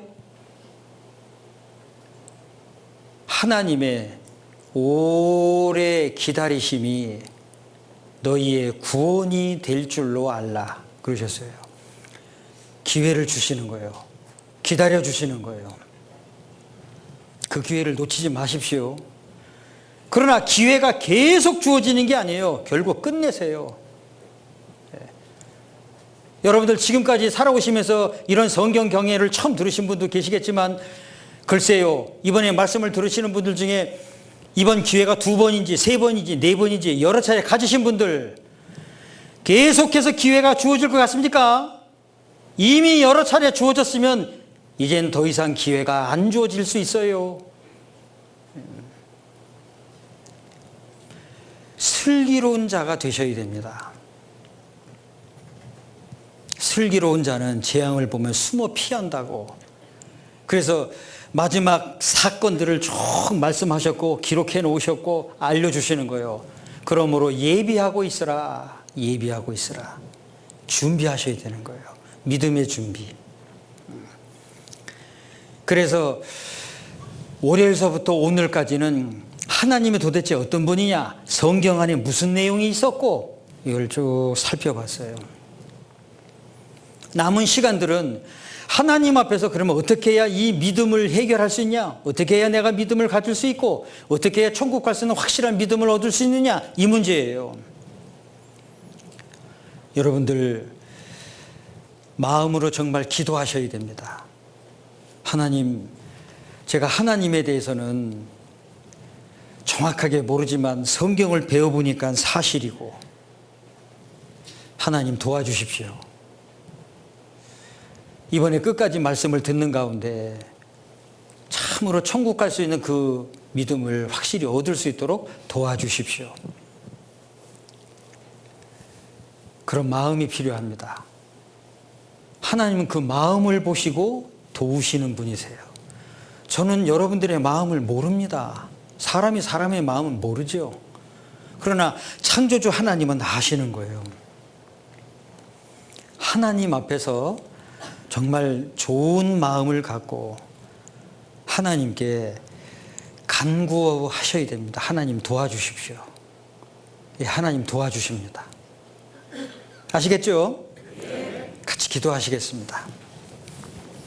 주님, 오늘도 주의 말씀을 배우게 하셨습니다. 특별히 역사의 마지막 부분에 나타날 사건들, 징조들에 대해서 배웠습니다. 하나님은 벌써부터 계획해 놓으셨고 시간이 흘러간다는 것은 그 마지막이 가까이 오고 있다는 것을 알게 해 주셨습니다. 이번에 말씀을 들으시는 분들 마음을 붙들어 주시고 또 발걸음도 인도해 주시고 하나님의 말씀 앞에서 하나님이 주시고자 하시는 믿음을 얻고자 하는 간절한 마음에서 말씀을 듣고 한 사람도 빠짐없이 모두 다 그 영광스러운 천국에 갈 수 있는 믿음을 얻을 수 있도록 도와주시옵소서. 이 일은 오직 하나님께서만 하실 수 있사오니 하나님께만 의지합니다. 도와주시옵소서. 모든 것 주님께 부탁드리면서 주 예수님의 이름으로 기도드렸습니다. 아멘. 수고하셨습니다. 조심히 가시고 내일 또 뵙겠습니다.